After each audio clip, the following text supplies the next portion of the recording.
শান্তিপুর ডুবুডুবু নদে ভেসে যায় রে।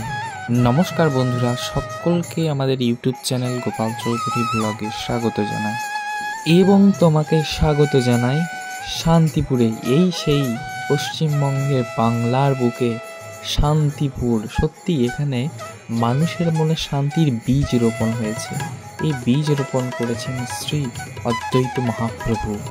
আজও এই বাংলার বুকে মহা ধুমধামভাবে রাসযাত্রা পালিত হয় এই একটি শহরে শান্তিপুরে। আমরা এই আজকের ভিডিওতে দেখব শান্তিপুরের কিছু কিছু রাসযাত্রার মুহূর্ত ও বিভিন্ন ভগবানের শ্রী বিগ্রহ আমরা দর্শন করব। এই শান্তিপুরের রাসযাত্রা নামও রয়েছে ভাঙা রাস হিসাবে পরিচিত। সেই ভাঙা রাস কি সেটাও আমরা জানবো আজকের এই ভিডিওতে। তাহলে চলুন আস্তে আস্তে আমরা দর্শন করি আর একবার সবাই বলি শ্রী শান্তিপুর ধাম কি জয়।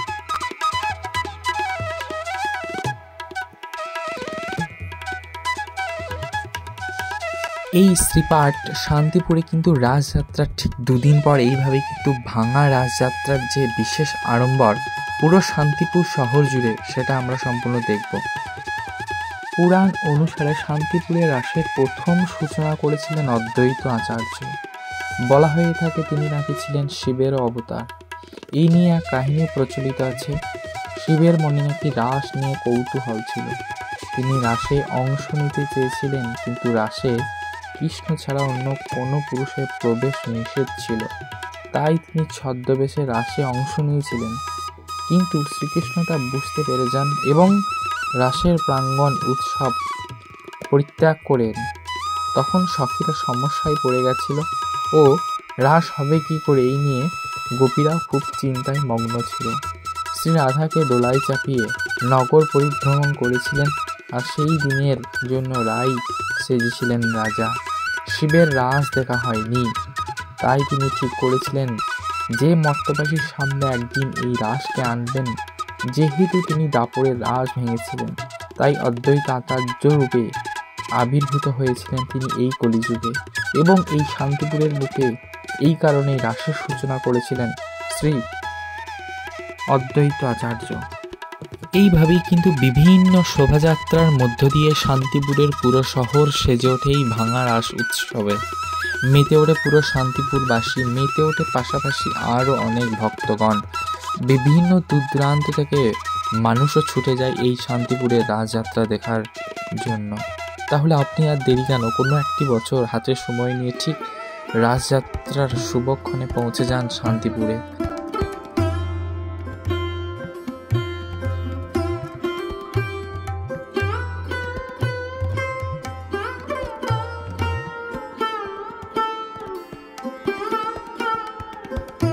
পুরো শান্তিপুরবাসীরাই মেতে ওঠে এই রাসকে ঘিরে।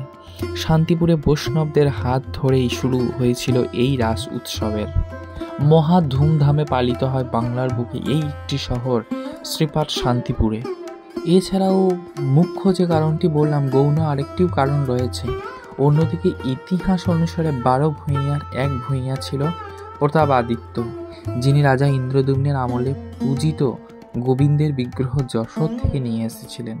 পরে বাংলা আক্রমণ করা হলে তিনি 12 ভূঁইয়াদের গুরু অদ্বৈত আচার্যের পৌত্র মধুরেশ গোস্বামীর হাতে এই বিগ্রহ দেন, এবং এই বিগ্রহকেই পরে শান্তিপুরে প্রতিষ্ঠিত করা হয়। কিন্তু মধুরেশ গোস্বামীর মৃত্যুর পর এই মূর্তি চুরি হয়ে যায়। পরে শোনা যায় কোনো এক ব্যক্তি স্বপ্নাদেশ পান এবং একটি বিল হতে সেই মূর্তি উদ্ধার হয়। পরে এই মূর্তি উদ্ধারের পর রাধারানীকে এখানে প্রতিষ্ঠা করা হয়। রাসের দিন রাধারানীর মিলন ঘটে। রাস যেমন রাধা কৃষ্ণের মিলন প্রাঙ্গণ, তেমনি সব ধর্ম বর্ণ মানুষের মিলন প্রাঙ্গণ। রাসের জন্য বিভিন্ন মানুষ শান্তিপুরে ছুটে আসেন। শান্তিপুরের রাসের অন্যতম আকর্ষণ হলো রাই রাজা, অর্থাৎ এখানে কিশোরীদেরকে রাজা সাজানো হয়, অর্থাৎ রাই বেশে রাজা। তার জন্য 12 বছরের নিচে ব্রাহ্মণ বাড়ির কোনো কন্যাকে নির্বাচিত করা হয়। আগের দিন সাত্বিক আহার পাওয়ানো হয় এবং যথারীতি নিয়ম মেনে তাকে সাজিয়ে বিগ্রহের সামনে বসানো হয়। সেটি আপনারা সরাসরি দেখছেন এবং বর্তমানে এই রাসের উৎসব এক মহা উৎসবে পরিণত হয়েছে এই শান্তিপুরে। এখানে বিগ্রহকে নিয়ে শুরু করা হয় শোভাযাত্রা। সেই সমস্ত বিগ্রহগুলো আমরা এখন দর্শন করছি এবং সঙ্গে ফুলের সাথে সাজানো হয় সেটা আমরা দেখতে পাচ্ছি। বিভিন্ন বিগ্রহের সেই রথ কিন্তু সাজানো হয়েছে। গয়নে দিয়ে বেনারসি শাড়ি পরিয়ে রায় রাজাকে সজ্জিত করা হয়েছে। তারপর হয় নগর পরিক্রমা, যা এই আলোক সাজে সজ্জিত পুরো শান্তিপুর নগর, যা আজ শান্তিপুরের রাসের অন্যতম আকর্ষণ হয়ে উঠেছে এই বাংলার বুকে। কোনো একটি বছর অবশ্যই রাস পূর্ণিমাতে আপনারা পরিক্রমা করে যান এই শ্রী অদ্বৈত মহাপ্রভুর শ্রীপাঠ শান্তিপুর, বাংলার বুকে নদিয়ার গর্ব শান্তিপুরের রাস। ধন্যবাদ। চলুন আজকের মতো এই পর্যন্ত, দেখা হচ্ছে পরের কোনো ভিডিওতে। ততক্ষণ সবাই ভালো থাকুন, সুস্থ থাকুন, আর একবার বলুন জয় নিতাই। আর হ্যাঁ বন্ধুরা, আমাদের ইউটিউব চ্যানেলে যদি নতুন হয়ে থাকো তাহলে অবশ্যই চ্যানেলটিকে সাবস্ক্রাইব করে পাশে থাকো। এবং এই ভিডিওটি কেমন লাগলো, শান্তিপুরের মহা রাসযাত্রার এই রায় রাজাকে দেখে কেমন লাগলো, তোমরা অবশ্যই কিন্তু কমেন্টে জানাতে ভুলো না।